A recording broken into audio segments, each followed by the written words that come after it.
The Last of Us Season 2 comes by this next Sunday this Sunday. I love the games. I love the first season. And I love getting stressed out on a Sunday night before my week starts. So, like... Love it. I'm in. All right, welcome to This Week in Nerd History. It's a podcast where we take a look at all the fun, dumb, nerdy stuff from the past, present, and future. I'm Mike. Joining me as always, we've got AJ and Sal. How you guys doing? Great. Doing good. I am rolling on a cocktail of Dayquil, Theraflu, and caffeine and all kinds of stuff. So I am barely here. Did your trip do this to you? Or is What's this a residual of something else? I think it was from traveling back from LA. I was just stuck at Dulles for like a couple hours and just like traveling all day and you just like get it. You know, I'm usually all right with Plus, that stuff. if you're asleep at any point, there's going to be a child that comes by and coughs directly in your mouth. Oh, God. Plus, I fell asleep in the bathroom for most of the flight. So it was just... And it was a urinal, so you're just against the little divider. As I just rest my head against it. Or that sometimes there's a courtesy shelf for your luggage, just thunk. All right, so what are we talking about today? Let's talk about me. It's going to be all about me and my sickness. Now, there's actually a ton of stuff. I feel like things are like starting to, we went on like 2 months of there's not really anything going on. But now suddenly it's like the Minecraft movie, Last of Us Season 2 starts on Sunday. Switch 2, Doctor Doom anniversary. Rex Manning Day. Which one? Shout out to Rex Manning Day. Oh, Rex Manning. That's right. So we got a whole bunch of stuff. So no interview or I don't have any game or anything like that this week. And sneak peek. I don't know if we're doing it this week or not, but I got sent a bunch of Mr. Beast. We can break down the insanity that is this packaging and what this actual product is, which I do not know what it is. So let's start with Minecraft. AJ, you saw Minecraft? Yeah, I saw it over the weekend with my kids and my husband. It was really fun, I gotta say. My expectations were relatively low, and it made me laugh out loud, like a solid laugh out loud that took me by surprise at least 3 times, where I was like, this is legitimately funny. Son of a bitch. I'm rooting for it. I want it to be I got paid for good. it. I want it to be good. I paid money for it. I paid a lot of money for it. We we got one of the little tins that had one of the little square tins. There's a whole discussion about which one we get because there's a diamond and there's a TNT and my husband was like, I think you got to go with the classic, like grass on top, dirt underneath, because it looks like Minecraft. And that's the one we got. And now I'm like, now he's never going to play with this thing. Wait, when you're saying we should have gone TNT. Yeah. What are these? What are you talking about? Little popcorn tins. Oh, the popcorn tins. Okay. Yeah. So we got a popcorn tin, the whole bit.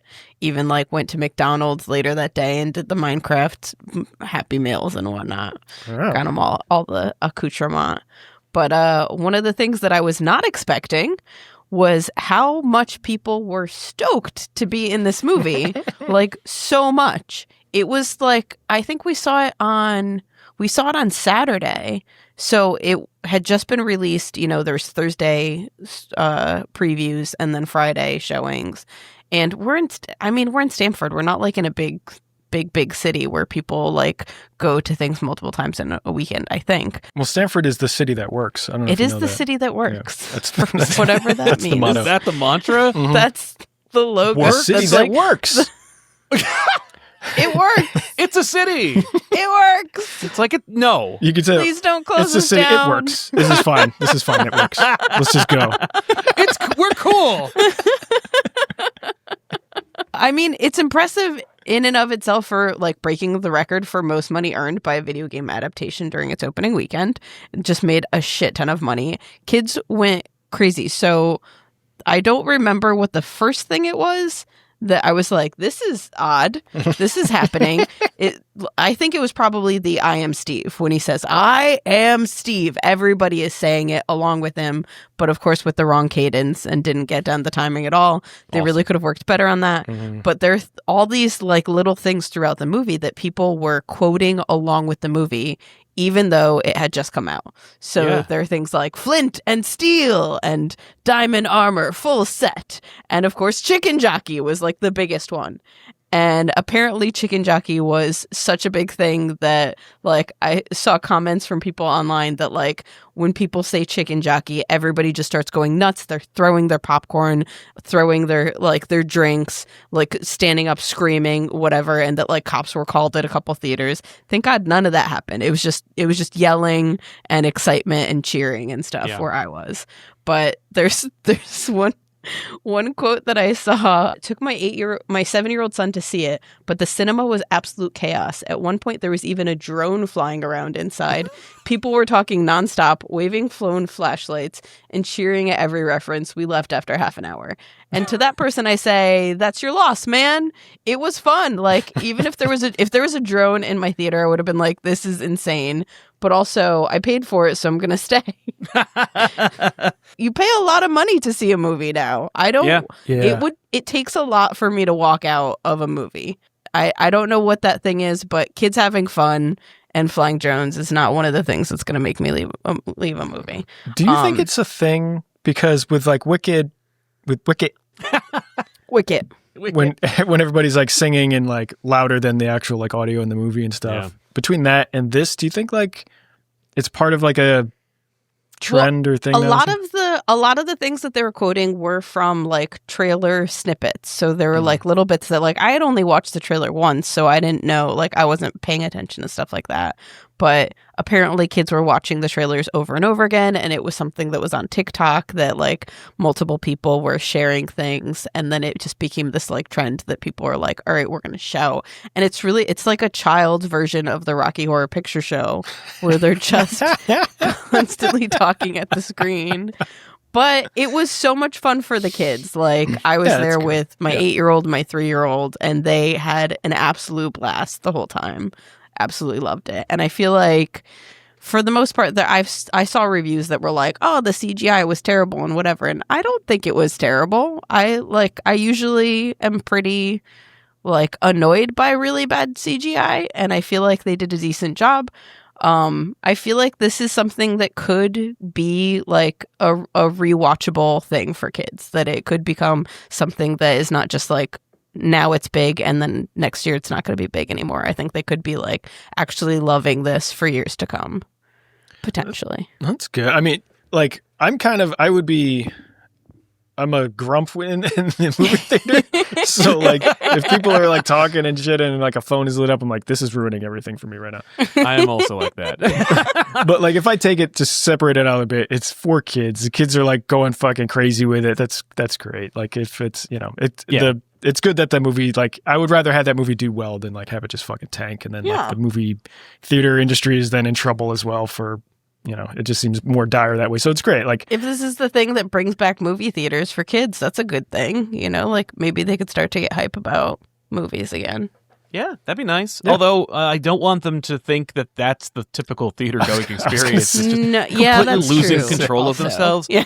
I saw a footage from one of the theaters that a man brought in a live chicken.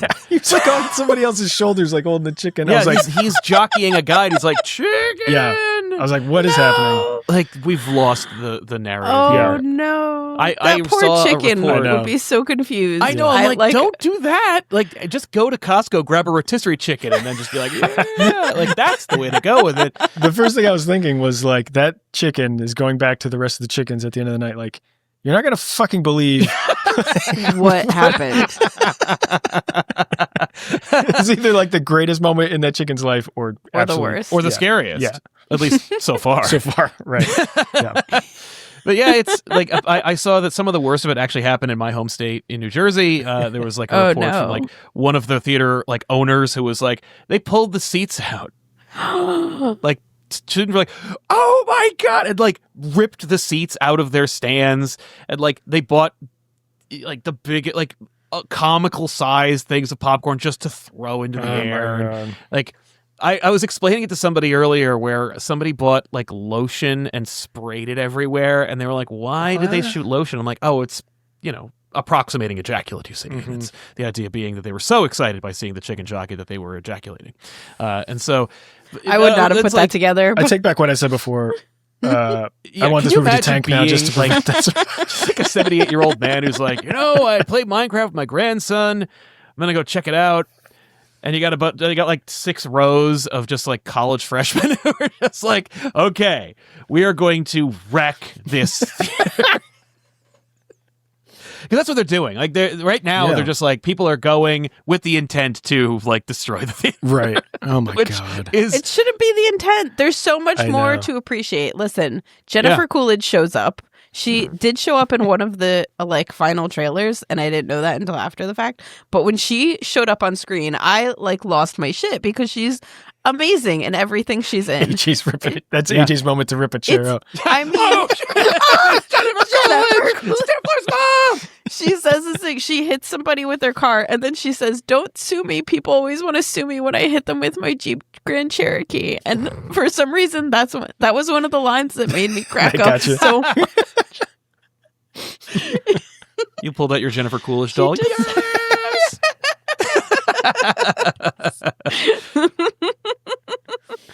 There's there's a whole romantic subplot with her and a villager that as soon as it started, I was like, I'm here for it. It's going to be great no matter what it is. Like, it's going to be fantastic. Yeah, he does that. And then at the end, he's voiced by Matt Berry, who apparently was supposed to be the original Steve. And can we take a moment to think about, I know neither of you have watched the movie, but this would have been such a different movie with Matt Berry because he is, I don't know, I think he is much funnier than Jack Black in a subtle way. And I don't think it wouldn't have done as well with kids because of it. I think adults would have appreciated it more. Yeah. But I think the kids wouldn't have loved it because Jack Black is over the top, extremely extremely energetic with literally every line he's saying. It's just like he's taking a flat read and he's making it fantastic. Yeah, with Jack everything. Blacks it. He's fantastic. There are multiple little song ditties by Jack Black in this movie. He sings because, of course, why wouldn't he? You have him. But they're fantastic. I mean, they put all the right pieces in place. They know what they're doing to get like the parents to be like, all right, well, if like I'll watch it, I can appreciate that for sure. It was directed by Jared Hess, who also directed Napoleon Dynamite and Nacho Libre, which was also starring Jack Black, which is part of the reason why I pulled him in, I assume. Yep. So my final recommendation for people out there, if you have not seen the movie yet, do you like Jack Black? Do you like Minecraft? Do you like Napoleon Dynamite? If you like 2 out of 3, then you should see it because you'll have a good time. You don't have to love it. You don't have to love it. Howdy there, folks. Video James here. As you know, I spend all my time either out on the range, in an old-timey bathtub, or gaming. So I gotta make sure I eat the right stuff when I'm on the go. Thankfully, this video is sponsored by Control. They got healthy meal replacement shakes, protein meal bars, and protein cookies. Best of all, they actually taste great, and not like I'm just chewing on a saddle all day. So check out the link in the description and use the code Dorkly to get 10% off your order. Thanks to Control for sponsoring this podcast, and back to the podcast. Hulu dropped a bomb on all of us with a Predator show. Yes. That I've been pitching for the better part of 25 years. Dude, I was like, when I saw it, I was like, what is this? Yeah. What? And I was just like, so it's a show, right? Because I read somewhere somebody called it a movie. I was like, that doesn't seem like a movie. There's another movie. What? No, they secretly made like there's Predator Badlands, which is a live action Predator movie. And there's also this show, Predator Killer of Killers, where it's an anthology thing, which has been the pitch forever. Because a Predator movie shouldn't cost more than $25 million. Yeah, it should be like one Spider-Man. Well, yeah, how many Spider-Man Spider-Man movie? We know the glass ceiling for Spider-Man movies. $250 million. That's how much Spider-Man movies are.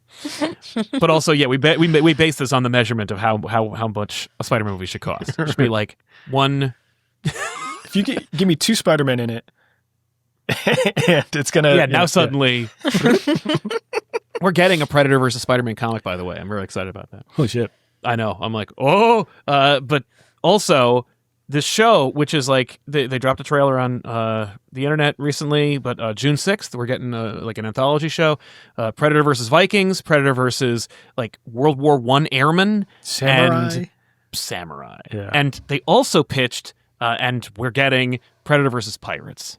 Nice. That's not in the trailer. but we are getting Predator versus Pirates. You just know this?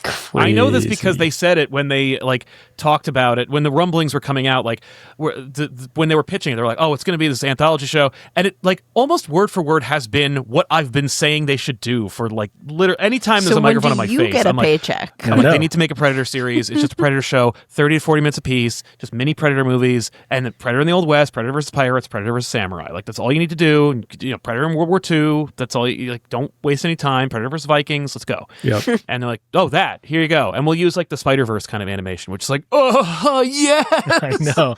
It's got a bit of that arcane feel to it too. I was like, man, this is like it's hitting all the right buttons. It fucking looks cool. It's gorgeous. It's gory, hyper violent, but also like, you know, just condensing all of it. Like you could get away with making like a $15 to $30 million Predator movie where like the Predator fights like a gunman in the Old West. But you could also just do it for like 30 minutes and not have any bullshit. Yeah. And that's what the show seems to promise, and I am ready for it. I'm first in line. I liked Prey a lot. Me too. And it was the same thing. I was like, oh shit. Like I didn't see anything about it. And then I was like, this is on right now. Like I can watch this. And then I was like, this is different. And I liked it. I really liked it a lot. I'd heard about Prey when they were developing it, and I was like, oh man, that's awesome. And then at San Diego Comic-Con, I saw a thing that was like, there's going to be a Prey screener. And I'm like, oh, me. I'm in. Yep. And so I got myself a ticket, and it's like, are you and a guest? And I'm like, oh yeah. And I invited my friend, and he's like, I have a meeting, like I can't go. And I'm like, sorry. So then I brought another friend of mine, and he didn't know what the hell was going on. I was just like, oh, I'm going to a movie. And he's like, okay. And then we go, and it's like a red carpet, like screener for the movie. Wow. All the actors, the directors, because they're like, it's coming out on Hulu. We made this movie to be a film, and then Fox got acquired. So Disney went, oh, just stick it on Hulu or something. And so they were like, this is the only movie experience we're going to have for this movie.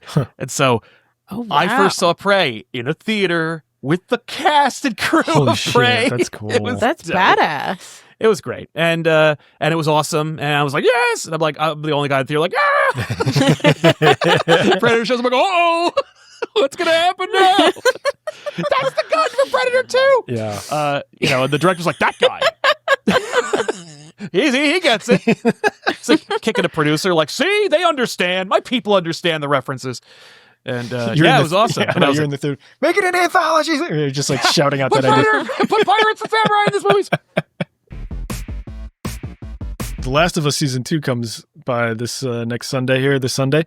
Yeah. When this episode drops, it will be airing that night. I love the games. I love the first season. And I love getting stressed out on a Sunday night before my week starts. So, like... Love it. I'm in. Not to spoil if you haven't played the second game. I don't know what they're going to do. Right. Because it's greenlit for a Season 3. Right. Yeah. And I'm like, wait, what? There is no 3. Yeah. So I really don't know. Maybe they're going to split the game into 2 seasons like you do with the third book in a series. That's such a truism. Like that's either that's going to happen, or because I know like in 2, they like there's a point where the narrative shifts. Yeah. So it's like you could see all of Season 2 from a different character's perspective. That makes sense That makes like a lot of Season sense. 3. Yeah. I can promise you that I'll never watch it. Like I will be dead, man, before I watch Last of Us Season 2 or 3 or ever again.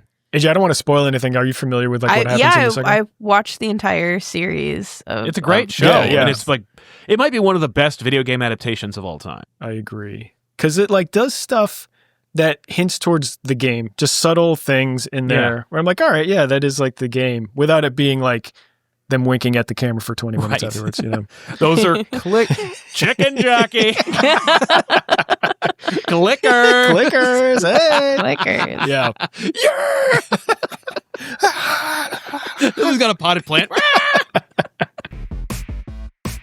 Switch 2 details and stuff were released last week. So some details and stuff, like it's coming out on June 5th. It's going to be $450 or $500 if you get the Mario Kart game with it, which is on its own is $80. It seems like they hit like kind of the big markers for improving it from the Switch, the original. So like larger screen, it's 7.9 inches before it was 6.2.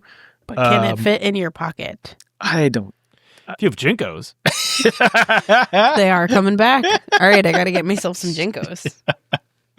Honestly, I could put the Switch in a lot of like small places, and I liked that. It wasn't too small, but it's not too big, and I'm worried that this is going to be a little too big. It might I think they were worried that like they peaked. They maybe did. I don't want I feel like Dan's going to have to talk me into getting a Switch 2. I don't want to get it.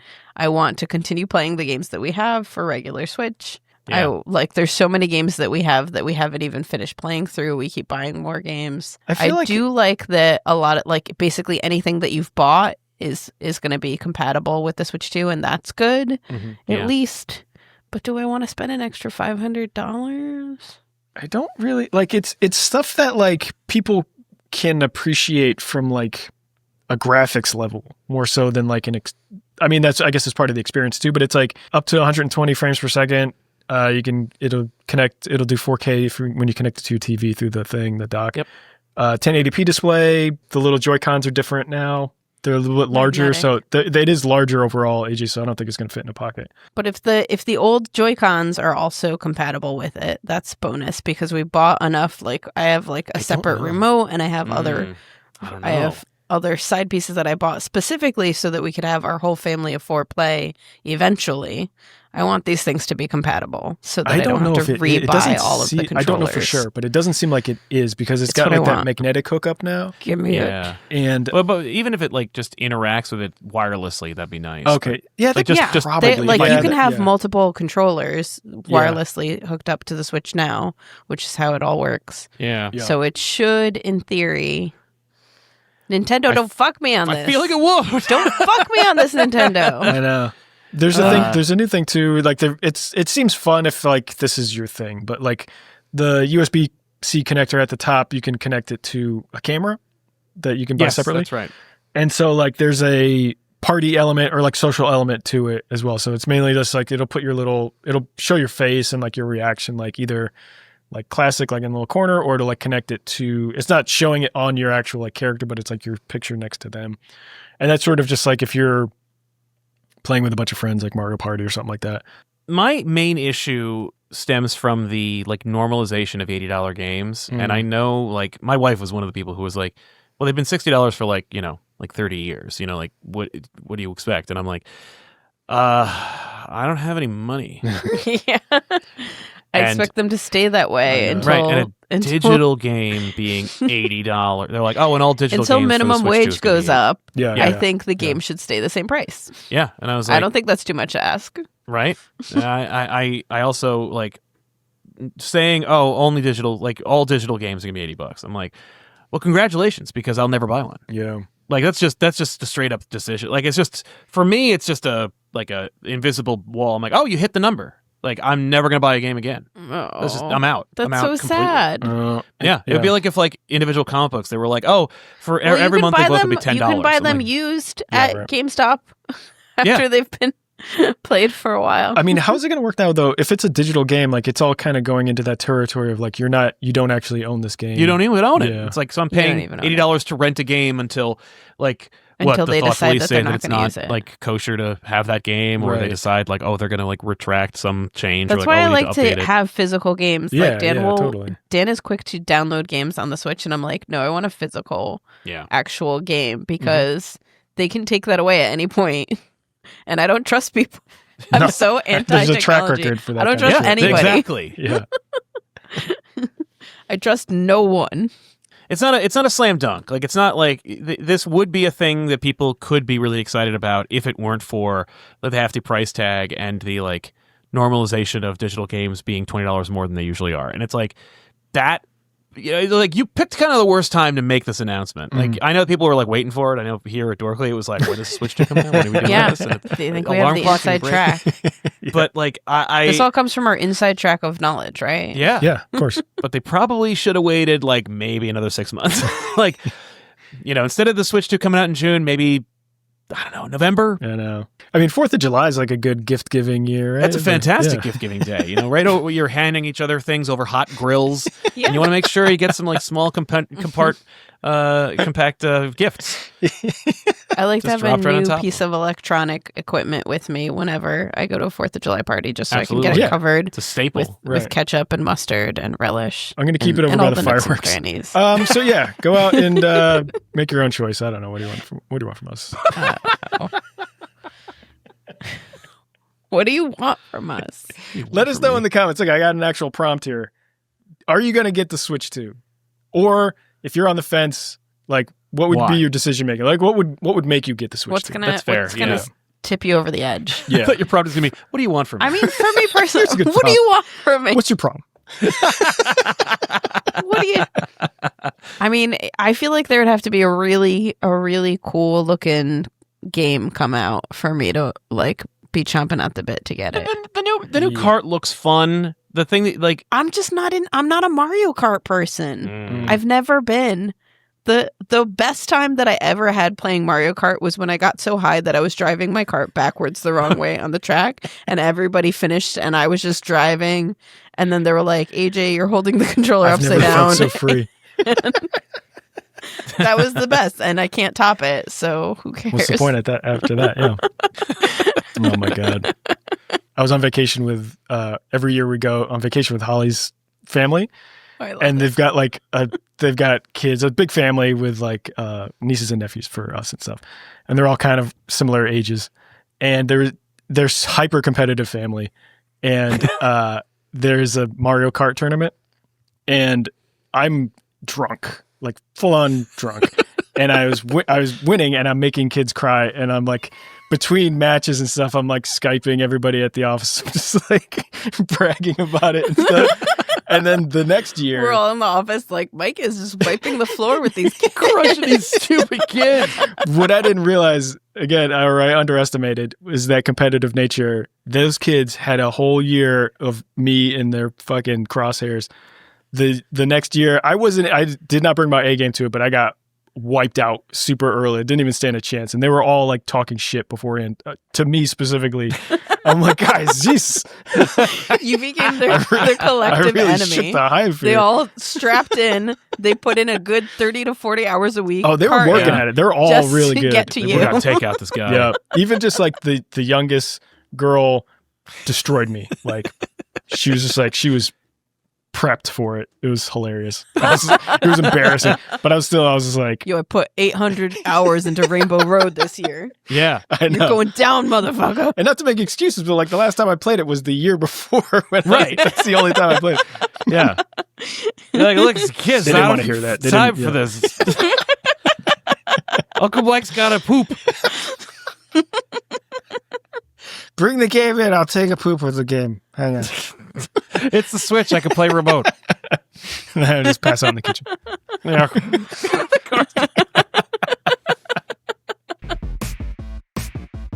All right, so we do have one thing for yesterday in nerd history. It is the anniversary of Doctor Doom.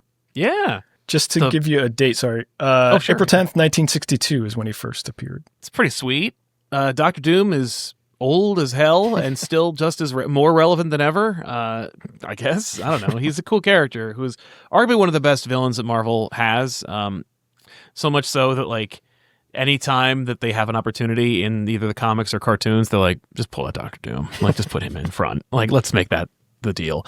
But first appeared in Fantastic Four #5. His whole thing, they like kind of built him up. Like originally they were just like, boom, Doctor Doom, here he is, suit, green cape, we're done. Got the country. Like he was kind of almost fully formed, but they also then established like, oh, and he went to college with Reed and Ben, and so you know they have that history as well. And their first adventure was that like Doom kidnaps them and brings them to his country, and he's like, you guys have to go back in time and steal Blackbeard's treasure and bring it back to me. What? I love it. And it's actually one of my favorite. Like it's such a great plot, and it's been in Fantastic Four's history. Like it's in their DNA. Like this weird time travel story.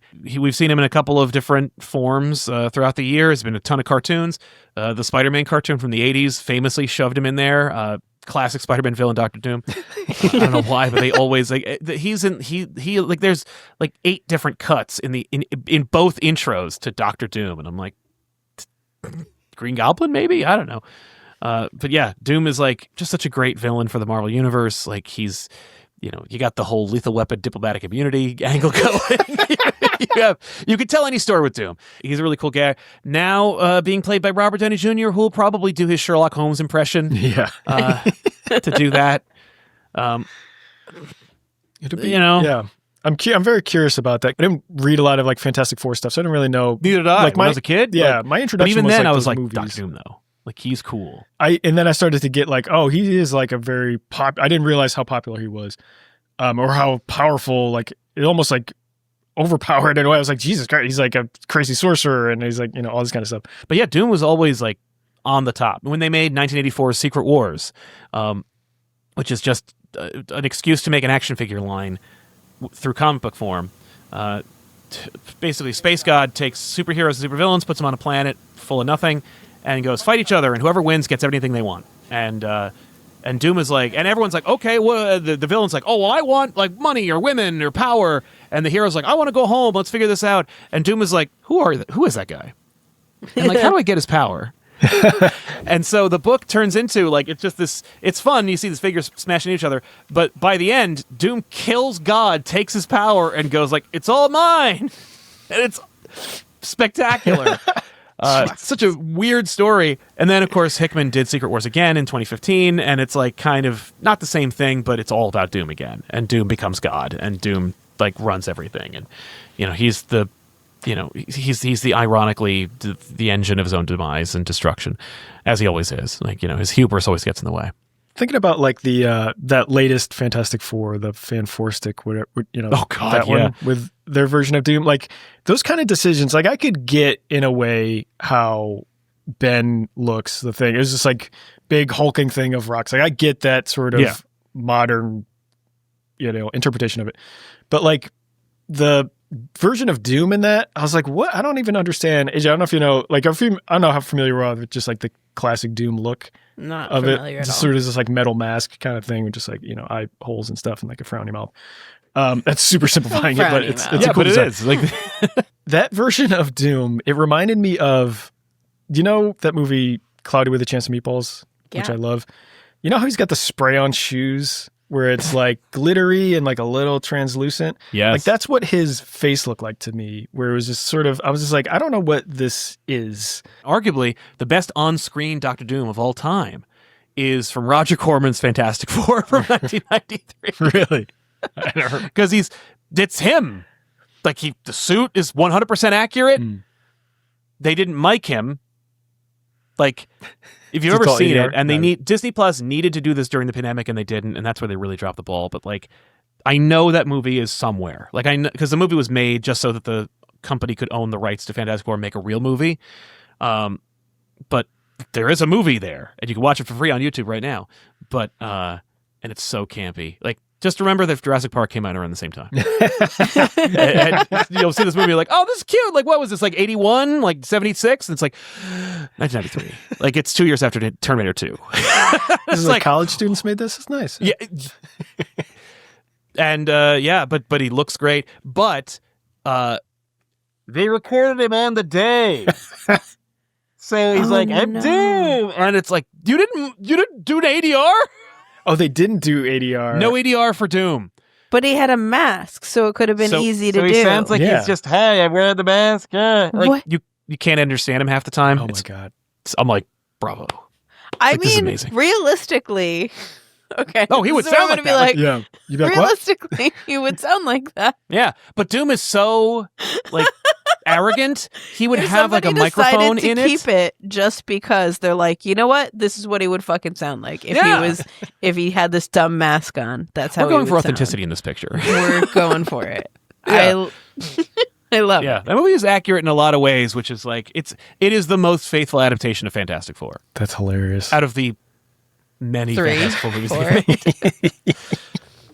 And I think it still will be, because Robert Downey Jr. is Doom, and I'm like, there's no effing way he's going to keep that mask on.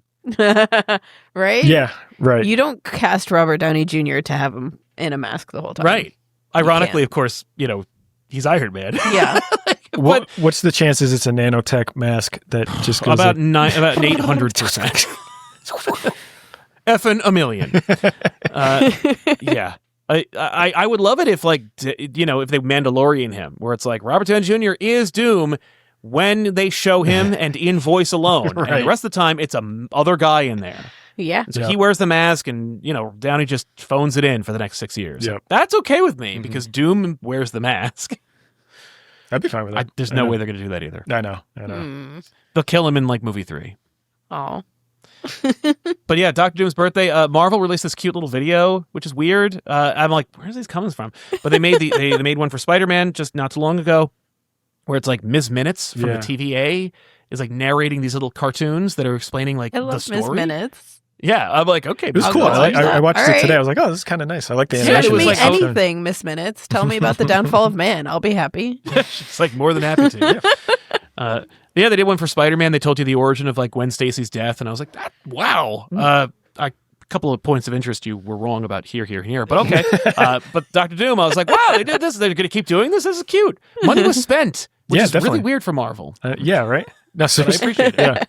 Yeah, but it's cool. Congratulations, Dr. Doom. Happy birthday. Happy birthday, Happy birthday. man.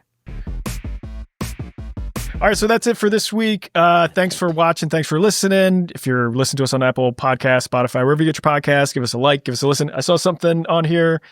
I got a notification that we had 5,000. We hit 5,000 plays on our podcast. Oh. So I don't know if that's good or bad. You gave us a little heads up for that. So thank you for watching and listening. We really appreciate it.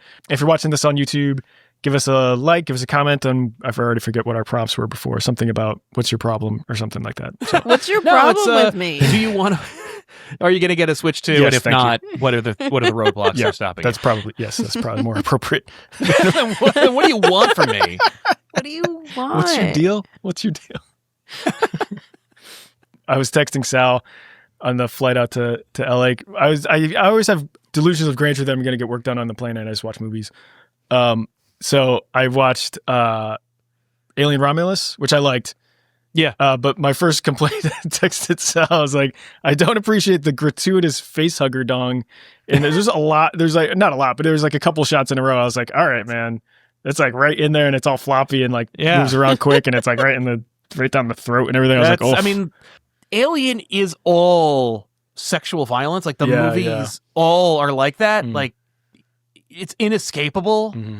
And I appreciate the homage. The fact that you're uncomfortable means it's working. Right. But also, they did their yikes. job. Yeah, because there was I love a the close idea, up though, and it that, was just whoa, that was gross. Yeah. And I've never seen them in water. I have unfortunately seen xenomorphs in water in Alien 4 Resurrection. Yeah. But the facehuggers in water, and I love them being like, this is amazing. I can swim. I know. There's a shitload of them too. They're all hopping around and stuff. It was hectic, man. Oh yeah. I was like, this is hell. Yeah. Yes, this is working. It was a fun movie, not without its flaws and everything like that. But as I was watching it too, I was trying to think back to other alien movies or even space sci-fi movies. A good 40% of that movie is running towards a door and hurriedly closing it or opening it. I was like, this and then happens something all going, the time. Yeah. Or either catching it or no. It's either they're too late or just in time to get it back open. That movie was all that. It was just people no, yeah, let me in, let us out. One thing that was not okay with me was that one British guy. It's just there's something in the water. Oh, yeah. And I'm like, oh, can I get a bottle of water? Yeah. Is it Tuesday in it? I know. That whole crew is you can tell the archetypes super quick. I was like, you're dead, you're dead. I mean, they're all dead. Yeah. But I loved. It was an AVP is not a good movie, but I remember being in the theater, Alien vs Predator. Everyone in the theater grew up on Predator and Aliens, yes. And I'm like, you don't know and how bad this is about to be. But there's that one guy who's like, here's a picture of me and my family. And everyone, oh, I know. you're dead. Yeah. I was like, come on, man. Like the You're trying audience to be literally more was than like one-dimensional. Yeah. You're dead. Yeah, Just You're set it dead up. immediately. Yep. I'd never had that kind of theater experience in a niche movie like that before. Like, I've been to Rocky Horror, but that's Rocky Horror. Everyone went there. I had a V on my forehead from some nerd in a like Dracula cape. But this is just, I'm seeing AVP. People were like, oh, and I'm like, oh, we could do that in regular movies too? Cool. I'll try that at Minecraft. Yes. Let me bring Do my it. Chicken jockey. Chicken jockey. Oh, man. Not to go off another, we have a short amount of time, but the other thing I texted Sal was I watched Deadpool and Wolverine and I fucking hated it. I did not like that fucking movie. hate this. I did not like that movie whatsoever. I was just like, I don't know. I don't have to go on the whole thing. I But don't blame you. I understand. Yeah. I was like, like, I love movies. I love any movie, and it takes me a lot to like not get into a movie, but like You something didn't love about the it. dance sequence in the beginning? No, because like the thing I didn't like about that, right, was one, I saw the most of it anyway, because like it was a super Yeah, popular they thing, did. They right? But like the thing they that leaked all of it. bothered me about it was like when they would just cut to like the guy in the Deadpool costume dancing and stuff. Like it didn't even look like he was. It just looked like they were cutting to like a different shot or a different scene or whatever. Like he wasn't in the same place, and it was just like not integrated into the fight scene. It just became like its own little like music video that they're just cutting in separately. And I was like, I don't know what this is at this point. What's Like, happening? and I couldn't get like the first, I just kept referencing back to like the first Deadpool or even just like that trailer like that they like leaked. And I was just like, yeah, that is cool and inventive and like it's fun and he's breaking rules and stuff or whatever. But at this point I was like, I don't quite know what it is. And I don't know if I'm sure a lot of it is just like fatigue and stuff, but like, yeah. I was just like, man, I'm not into this at all. And then like, everything about, I don't know. It's like that a lot. The fight sequences and stuff, it just didn't seem like there was any, like at the end, not to spoil anything, but whatever, like the big battle and stuff, it was just like a big nostalgia fest and stuff. But like the actual like fighting sequence, like I didn't know what the plan was. And like what's her face seemed crazy overpowered to be, you even have a remote chance of doing anything. Yep. So I'm just like, I don't know. I was just like, I don't know what this is. I didn't like it. It sucks because like I think one of the best fight scenes in the movie is the first one. Like is the one that's intercut with like the dancing. Yeah. When he's killing everybody with the bones, and I'm like, this is amazing. Mm-hmm. And it never really comes It's back. so fun. Like, Yeah. it's so fun and it's so like graphic, but also it's like well shot, and I'm like, I'm really enjoying it. I'm like, this is really cool. And it means nothing. Like he doesn't need to do it, and it's not like earned, but it also is great. So it's like that's okay. Like that John Wick franchise is just like, oh, it's just a fight scene. Let's go. Like Yeah. just get therapy. Yeah. Like I'm sorry that your dog died, but like there's another way here. It's been 15 years. It's been 15 years, man. I'm sorry. Yeah. But I get it. Like that's what I'm here for. But with Deadpool, it was like and you could like I think that one of the biggest hurdles for that movie was the strike. Yeah, where they were like, yeah. we have to keep shooting. Mm-hmm. We can't change anything about this script. And we're definitely going to change a lot of things about this script. Like, there's nothing we can do. Yeah. So it's just like, you could feel like moments where it's like, this was something they couldn't change anything about. Yep. I'm glad that happened, though, because I think we got more action sequences as a result of it. That's true. That is true, yeah. I mean, there's like crazy fight, like when he's fighting all the other Deadpools. Like, that's like a fun, crazy sequence. So, like, yes. Take a step back from my own grumpiness and just like enjoy it. And it was like very fun. But Quit being a Grinch. yeah, I don't know what it was. I mean, I was also watching on a fucking middle seat on a plane. That does not help. You're watching on a 2x4. I was. There was like I was watching on my Sucks. phone, and I was just like slowly $300 getting million sick movie blows. without knowing it. Yeah. I saw it on opening day at Comic-Con. So it's like it was a very different experience. Oh, for sure. Yeah. Next to a comic book writer who was like, this is fucking dope. Like there were parts where I was like, this isn't working. I look over and he's like, and I'm like, He's like, it's working for me. 100%. fair enough. 100%. Yeah. Yeah. And then there's like the classic part, like during that fight scene on the street, I'm like, this is just a movie set. It's just like a studio That set. street. I was just like, I this is appreciate that at least it's not in the Disney Circle room, but like, Yeah. it's a set. Yeah, it's yeah, very set. Yeah. Like, yeah. But still, I mean, like fun, big. Obviously, like people loved it and stuff like that. Oh, yeah. It was a huge success. Obviously. Yeah, they don't need our help. No, yeah, exactly. Like me, son, I'm like, get ready for this, Disney. You're not gonna like this. You're not gonna like this. Yeah. But no, I don't know. For Mike's somebody, hot takes. for somebody who kind of Mike's 8 months later hot take. Sorry, Mike's room temperature takes. just wait till this comes out on an airplane and I happen to be traveling. Yeah, you were During that taking down the big dogs here. You were lambasting Fan Four Stick and Deadpool and Wolverine. You got anything to say about Hobbs and Shaw while you're at it? No, I love that movie. Actually.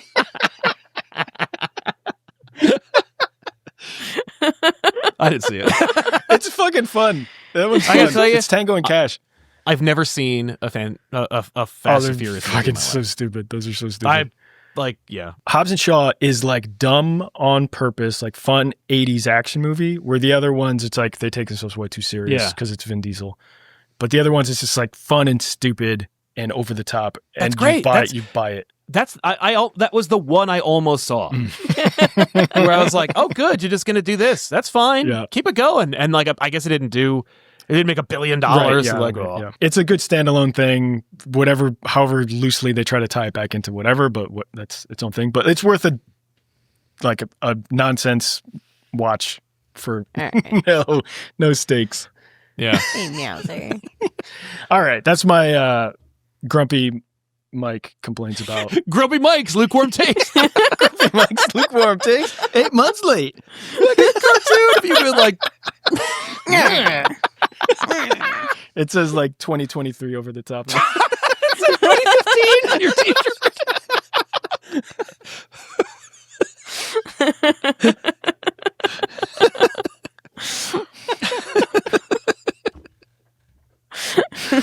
Oh, crap. All right. So, do you guys got anything to plug? I don't remember what we're talking about. This is the end of the show. Yeah. Oh man, come to my YouTube channel and watch my friends and I talk about comic books. Hell yeah. Check Yeah. us out, baby. Oh. Yeah. AJ? Go to a library, read a book, and then tell me what it's about. Yeah. And then read a book that I've already read and remind me what it's about because I forgot.